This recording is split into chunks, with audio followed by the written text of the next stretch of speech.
Linda Mallory reached into the pocket of her husband's heavy winter coat to clear out a stray gum wrapper. But her fingers brushed against something cold and rigid. She pulled out a small slip of yellow paper, a pawn shop receipt for 2 rings, dated 3 days ago. As the grandfather clock in the hallway ticked with a deafening rhythm, she looked down at her own bare hand, then at the empty space on the dresser where Tom's wedding band usually sat. The house was too quiet, the air thick with the smell of floor wax and the faint, metallic scent of a storm rolling in off the Ohio River. That night, Linda stood in the shadows of a crumbling brick alleyway, miles from her manicured lawn, watching her husband through a cracked basement window. Inside the smoke-filled room, Tom wasn't the man who coached Little League or led the local union. He was hunched over a green felt table, his face a mask of desperation she didn't recognize. Just as she turned to flee, a black SUV with tinted windows pulled up behind her car, blocking her in. A man stepped out, tapping a heavy ring against her driver's side window, and whispered a number through the glass that represented more money than their entire house was worth. Linda realized in that freezing moment that her 25-year marriage wasn't a sanctuary. It was a debt that was about to be collected.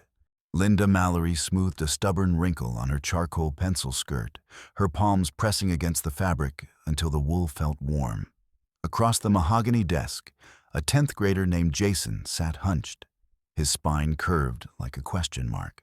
The air in her Clinton Falls High School office carried the familiar, cloying scent of jasmine tea and the dry, vanilla-sweet musk of aging paper. Linda tilted her head at a precise angle, maintaining the soft, practiced half-smile that had served as her armor for over 2 decades. It was a look designed to disarm panicked parents and soothe the jagged nerves of the school board. She watched the boy's eyes dart toward the window, where the gray Ohio sky threatened rain. And she felt the familiar weight of her role, the guardian of secrets, the architect of order in a town slowly crumbling into the river. The evening air in the Mallory house was stagnant, smelling of lemon polish and the sharp, metallic tang of an impending storm. Linda kicked off her navy pumps in the foyer, the heels clicking against the hardwood. One shoe skidded, narrowly missing an empty bottle of cheap blended whiskey that sat like a lonely monument on the console table. In the living room, Tom lay sprawled in his wingback chair, his gaze fixed on the black void of the television screen. Linda's fists remained clenched, the skin still prickling with the remembered, greasy smell of the underground gambling den she had visited in secret. She stood before him, her voice a low vibration in the quiet room, demanding the truth she already knew. Tom turned his head with agonizing slowness. His eyes were filmed over, a milky veil of exhaustion and defiance clouding the blue. When he spoke, his voice was a cold, serrated whisper that seemed to shave the air. He didn't offer an apology. Instead, he informed her that the pension fund she had meticulously built over 15 years had vanished across a green baize table. With a flick of his wrist, he tossed a gray folder onto the rug. The mortgage deed, now a heavy anchor of debt. Linda felt the floor liquefy beneath her. The oxygen in the room turned bitter, as if the very walls were exhaling ash. Tom surged out of the chair, his face blooming into a violent shade of beet red under the dim glow of the floor lamp. He stabbed a thick finger toward Linda's chest, the yellow nicotine stains on his nails catching the light. His voice rose, a jagged cacophony that accused her of transforming their marriage into a sterile annex of her counseling office. He spat out the words, claiming she was too obsessed with salvaging the wreckage of other people's delinquent children to notice the rot in her own home. He shouted that his nights at the casino were a desperate flight from the loneliness she cultivated while listening to the dramas of strangers. Linda stood frozen, struck by the sheer, poisonous ingenuity of his logic. Tom pivoted with the grace of a seasoned litigator, twisting his betrayal into a righteous reaction to her perceived indifference. His voice vibrated with a hollow, theatrical hurt that made her skin crawl. Linda sank into a kitchen chair, the plastic seat cold against her thighs. She flipped open her laptop, the hum of the cooling fan sounding like a distant siren. In the background, Tom rattled dishes in the sink with unnecessary violence, the porcelain clattering like bone. Linda's fingers trembled as she typed the familiar string of digits to access their joint savings account. The screen didn't yield the usual spreadsheet of security. Instead, it flashed a garish red notification of an authentication error. She tried again, her breath hitching, then navigated to the retirement portal, only to encounter a demand for a new password. Tom didn't turn around, but a slow, triumphant smirk spread across his face, visible in the reflection of the darkened window. She realized then that he had been busy, surgically excising her from their financial existence. In the black mirror of the monitor, Linda saw a ghost, a pale, hollow-eyed version of herself. Tom had locked every door, leaving her with nothing but a useless strip of plastic in an empty leather wallet. The following morning, the gravel of the school parking lot crunched under Linda's feet, the sound amplified by the heavy silence of the industrial district. As she neared the iron gates, a man in a scuffed leather jacket stepped out from behind a concrete pillar. He smelled of stale Marlboros and gasoline. Linda tried to sidestep him, her heart hammering against her ribs, but the stranger moved with feline precision, blocking her path. He didn't raise his voice. He simply introduced himself as a financial representative and recited a figure of Tom's debt that made the world tilt. Linda felt the blood drain from her head. The collector leaned in, his shadow falling over her like a shroud. She noticed a small, jagged chip in his front tooth, a tiny detail of violence. He gave her exactly 1 week. If the money didn't materialize, Tom's debt would cease to be a clerical matter and become a physical one, a threat to the very integrity of her bones. Back in her office, Linda sat through a session with a sophomore, nodding mechanically as the boy lamented the tragedy of unrequited love. Her eyes, however, were glued to the window. Down by the curb, a black muscle car with windows dark as obsidian sat idling. The engine's low thrum seemed to vibrate in her teeth. Linda gripped her ballpoint pen so tightly the plastic groaned, her knuckles turning the color of bleached parchment. The student trailed off, noticing the frantic tremor in her hands as she shuffled a stack of folders. Linda forced a jagged smile, a mask of professional composure, while a knot of ice tightened in her gut. The car didn't move. She felt the invisible weight of the collector's stare through the glass, watching the sun crawl across the beige wall, marking every second of her crumbling sanctuary. Linda held her tablet at arm's length, her face fixed in a radiant, artificial beam for the weekly video call. On the screen, her daughter Lisa laughed, describing the chaos of her new job at the gallery. Linda nodded, her neck stiff, fighting to keep the panic from leaching into her voice. Behind her, Tom was a whirlwind of spite, slamming dresser drawers and throwing clothes into a suitcase with calculated noise. He made sure to catch her eye, his face a mask of theatrical martyrdom as he prepared to vanish. Linda continued to chirp about the unseasonable Ohio weather, while Tom's lips moved silently, mouthing a threat to leave her buried under the mountain of his debts.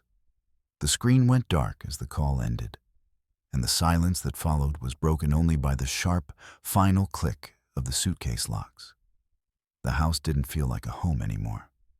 It felt like a cage where the bars were made of silence. A sharp rap at the front door interrupted her thoughts. Mrs. Green stood on the porch, thrusting a steaming apple pie toward Linda's chest. Linda tried to offer a polite refusal, her hand already on the doorframe to close it.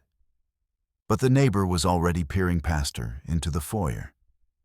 Mrs. Green leaned in, her voice dropping to a conspiratorial hiss. She asked if Tom had taken up with unusual company, her eyes darting toward the street. The neighbor mentioned the powerful cars that had been circling the block in the pre-dawn hours, their headlights cutting through the mist.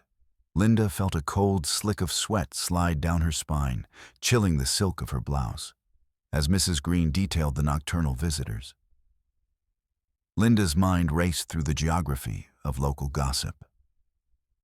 She realized with a jolt of terror that her reputation, the careful, decades-long construction of the perfect Mallory, was already being dismantled by the whispers of the neighborhood.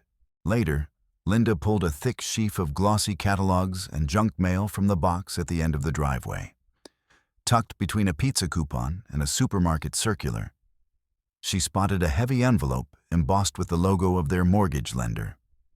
Tom had discarded it there, a clumsy attempt to hide the evidence among the trash. Linda tore it open with shaking fingers. The dry, bureaucratic prose of the foreclosure notice hit her with the force of a physical blow. The grace period had expired 3 days ago. She looked up at the house, at the drawn curtains where Tom was undoubtedly hiding, and understood the magnitude of the lie. Their family nest wasn't just threatened, it was already on the auction block. She shoved the paper into her bag, the edges sharp against her skin, feeling as though she were carrying a live ember. The kitchen was drowning in the gray shadows of dusk when Tom burst through the back door. He hurled his keys onto the granite island, the metal clattering like a gunshot. He began to scream, his voice cracking with a manic edge, demanding to know why there was no dinner on the table, despite the fact that the refrigerator had been a barren wasteland for days. Linda watched him in silence, her stillness seemingly provoking him further. He lunged forward, grabbing her elbow and shaking her with a desperate, clumsy strength. He ordered her to keep playing the part, to bake the pies, to wave at the neighbors, to maintain the facade of the happy homemaker. For Tom, the town's perception was the only currency that still mattered. Linda saw a frantic, flickering light in his eyes, the look of a gambler who believed he could still win the pot if he just stayed at the table long enough.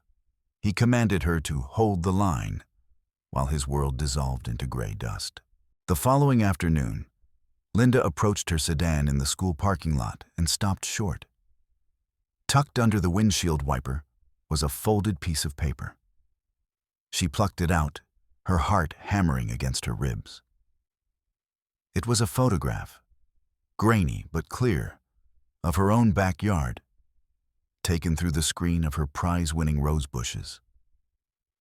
On the back, someone had scrawled the total of Tom's debt in thick, black ink. The numbers looked alien, impossible. She spun around, her eyes scanning the rows of cars for the collector's leather jacket. But the lot was a graveyard of empty vehicles. A cold wind whipped the edges of the note, and she felt a primal fear burrow under her skin. The collector hadn't just followed her to work. He had been at her home. He knew where she slept. The photo wasn't just a reminder, it was a promise of a coming invasion. Linda stood outside the principal's massive oak door, her fingers white-knuckled around a formal request for a salary advance. She raised her hand to knock, but the sound of muffled laughter from within stopped her cold. Through the heavy wood, she heard the unmistakable voices of her colleagues. They were snickering, recounting a story about how Tom had made a scene at the Blue Dog Bar the night before, screaming at a bartender about a declined credit card and blooming into a paranoid rant about bank conspiracies. Linda lowered her hand, a wave of nausea rolling through her. The rot hadn't just reached the neighbors, it had seeped into the very foundations of her professional life. To ask for money now would be to sign a confession of her own ruin. She turned and fled down the long linoleum corridor, her head down, avoiding the gaze of every passing student. Before they left for the annual City Day Gala, Tom intercepted her in the darkened hallway. He didn't use words. He simply reached out and clamped his hands onto her shoulders, his thumbs digging into the delicate silk of her evening gown. He shook her once, a sharp, jarring motion that forced her to look into his bloodshot eyes. He demanded a vow. She was to stand by him, to confirm to every guest that their investments were merely tied up in a temporary legal knot, and that they were on the verge of purchasing a new estate in the hills. Tom hissed the words, his breath smelling of expensive cologne and cheap desperation. He adjusted her pearl necklace with a chilling, possessive flick of his wrist, treating her like a mannequin in a shop window. Linda nodded, the movement stiff and mechanical, just to make him release his grip. Linda crossed the threshold of the Clinton Falls Town Hall, the plush scarlet carpet swallowing the sound of her heels. High above, the crystal chandeliers fractured the light into 1,000 jagged diamonds, reflecting off the polished silver trays of the catering staff. Tom's hand was a vice on her elbow, his fingers pressing into her skin through the thin sleeve of her dress. The air was thick, a suffocating blend of expensive cigar smoke and heavy, floral perfumes. As she moved through the crowd, the local elite fell into a rhythmic hush, their whispers coalescing into a dry, serpentine hiss behind her back. Linda kept her chin level and her spine a rigid line of steel, though the weight of those judgmental stares felt heavier than the stone arches of the building. She reached into the depths of her beaded clutch, searching for a compact to check her mask. But her fingers brushed the sharp, cold edge of a legal document. She withdrew the envelope, the bold blue stamp of the sheriff's office looking like a bruise against the gold leaf trimmings of the ballroom. Her eyes skipped over the cold, typed lines until they landed on the auction time. Tomorrow, 9 in the morning. The paper smelled of stale ink and finality. Linda felt a flush of heat rise to her cheeks, the elegant script of the invitation in her other hand now a cruel joke. This single sheet of paper was the death warrant for her life as she knew it, a confirmation that in less than 12 hours, the keys in her bag would be nothing more than scrap metal. Tom snatched a flute of champagne from a passing tray and made a grand, sweeping gesture toward Mayor Thompson. His face was a mask of practiced, oily enthusiasm, his voice booming over the clatter of silverware. He began to weave a tapestry of lies, describing a non-existent logistics hub coming to the Ohio Valley, his free hand chopping the air for emphasis. Linda watched him, sickened by the ease with which he conjured figures and deadlines out of thin air. The mayor nodded, sipping his wine with a look of bored approval, while Tom's fiction grew more elaborate by the second. A single bead of sweat tracked down Tom's temple, the only crack in his armor, but his voice remained smooth as honey, flooding the space around the guests with false promises. Linda reached for a porcelain platter of hors d'oeuvres, her fingers hovering over a tartlet, when a cold draft seemed to settle on the back of her neck. A man in a cheap, ill-fitting polyester jacket, a jarring sight in this room of tuxedos, materialized from behind a marble pillar. The collector didn't look at her. His gaze was fixed on the flickering candles of a nearby candelabra, but his words reached her with surgical precision. He whispered that the lock on her back door had already met his crowbar, and that her belongings were currently being fed into gray plastic bags. Linda froze, her hand still outstretched, as a numbing chill radiated from her chest. The man offered a thin, yellow-toothed smile before vanishing back into the crowd, leaving her standing in the middle of the gala, feeling stripped and exposed. Tom beckoned her with a sharp flick of his finger, never breaking eye contact with the mayor. Thompson had pulled out his reading glasses and was squinting at the screen of Tom's smartphone.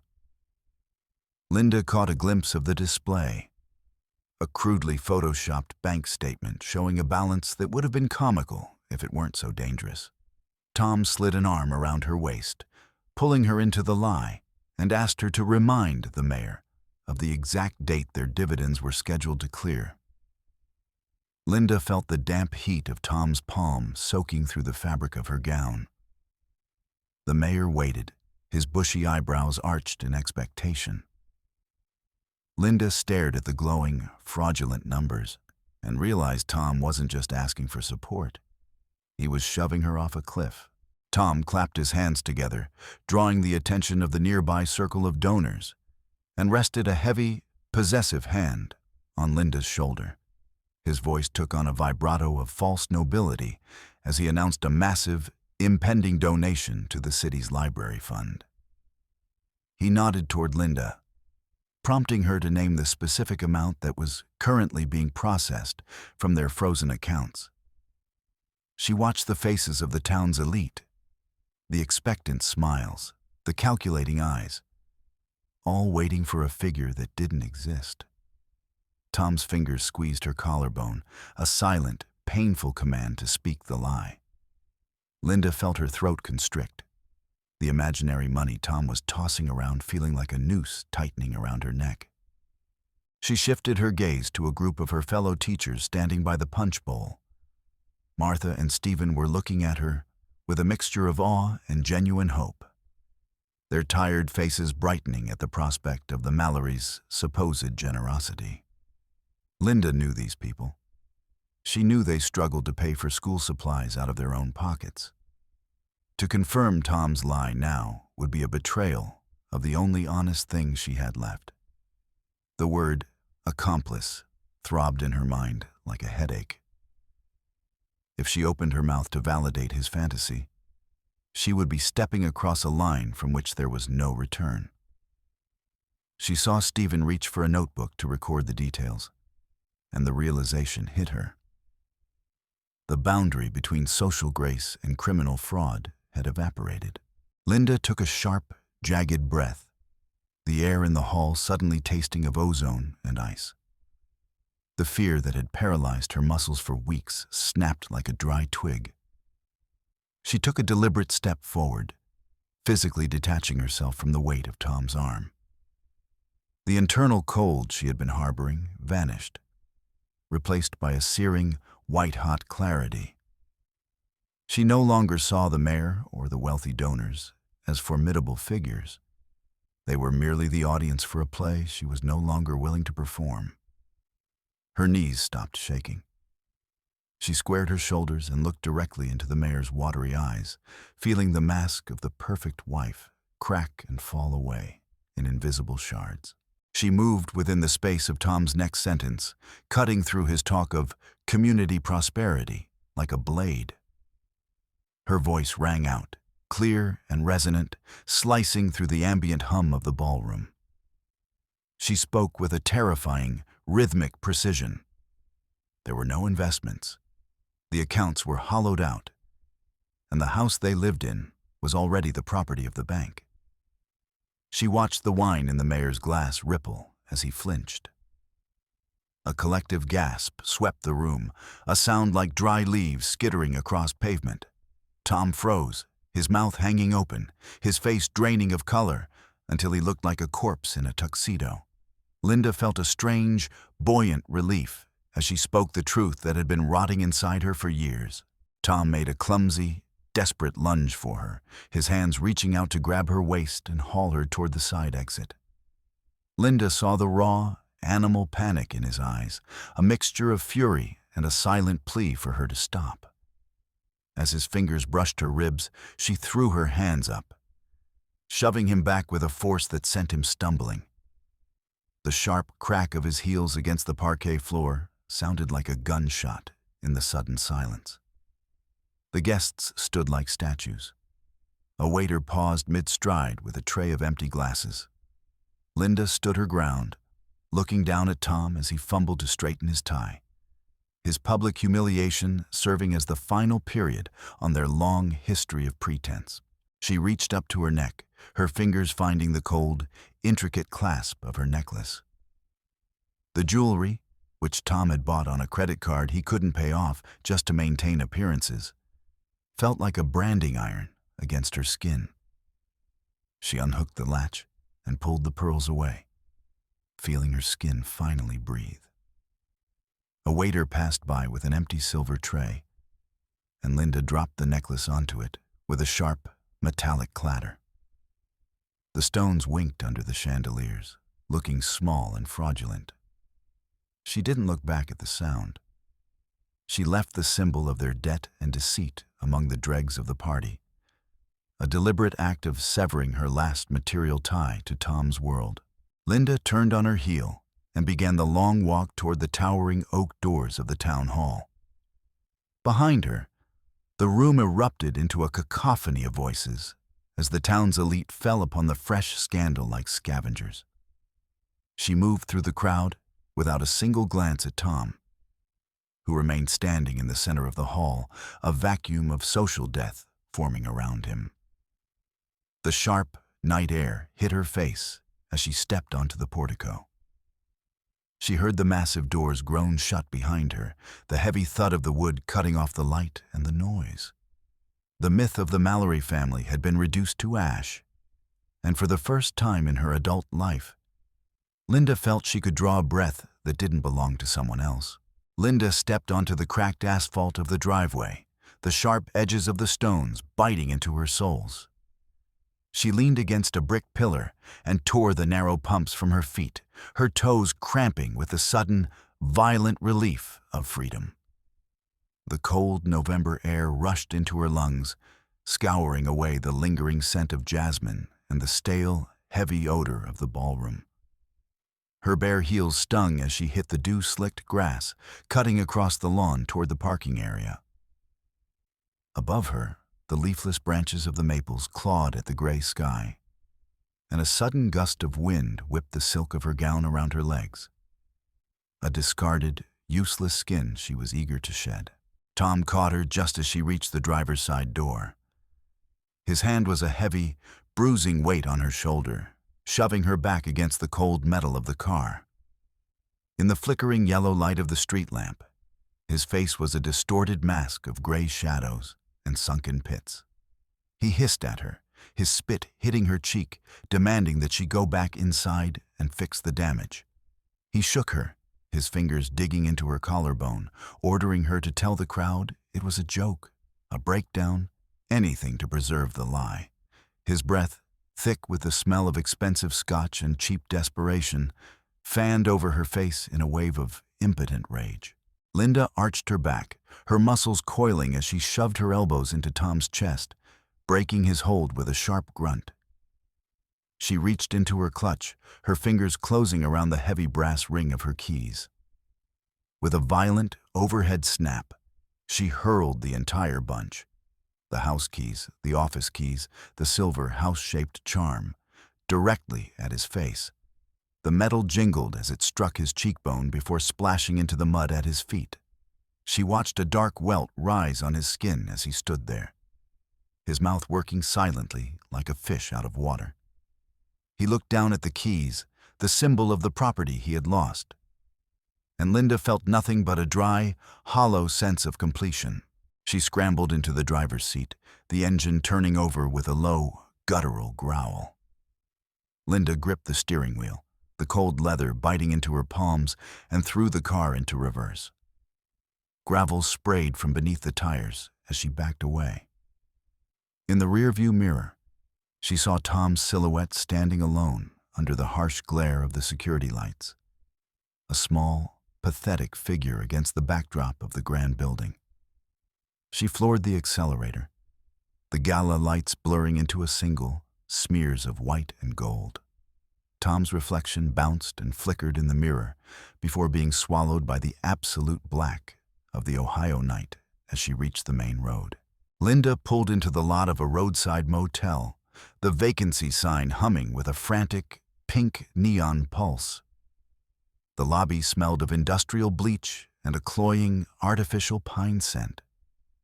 She smoothed several crumpled bills onto the laminate counter, money she had been secreting away in the lining of an old winter coat for months.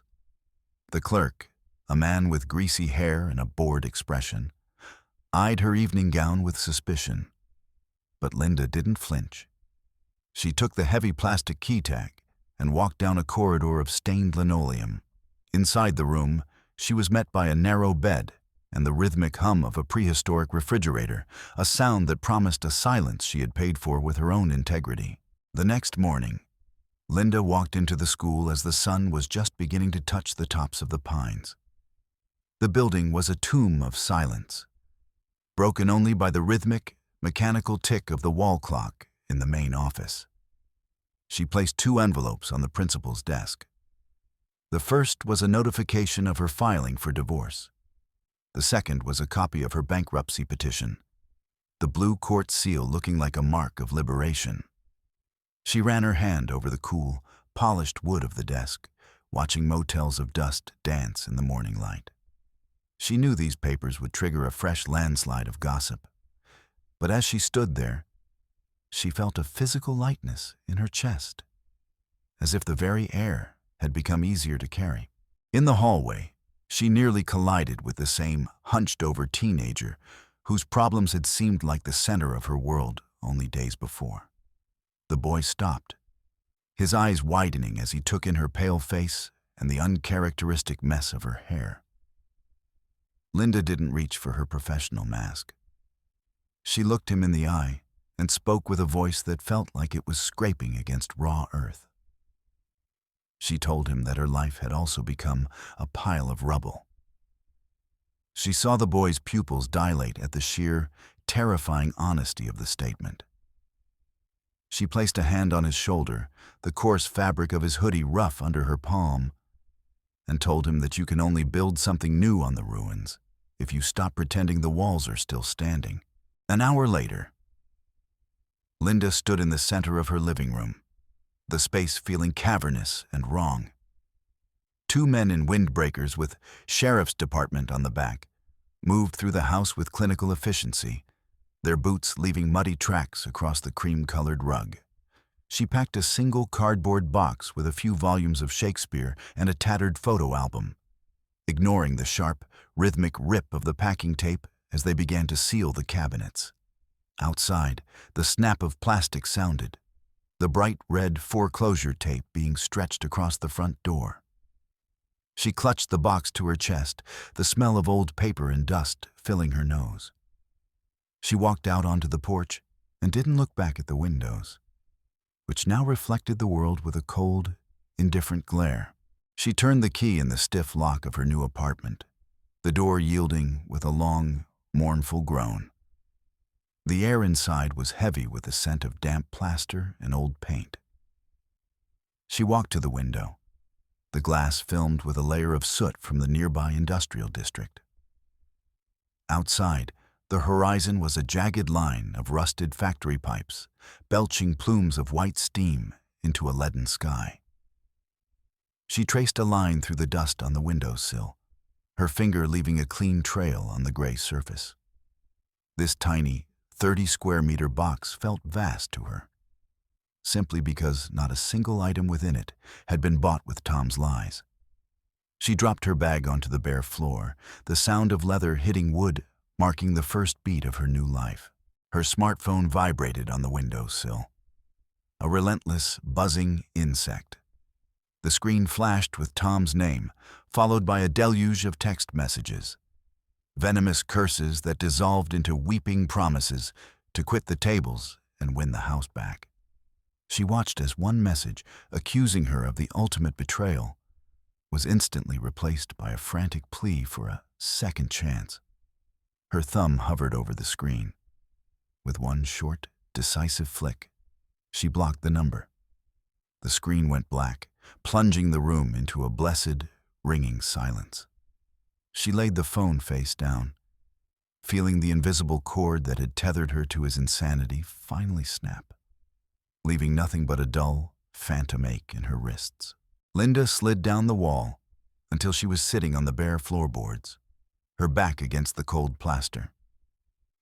She cupped a paper cup of the cheapest tea from the corner bodega, the steam tickling her nose. The room was a void of furniture, occupied only by her boxes and the long shadows stretching across the ceiling.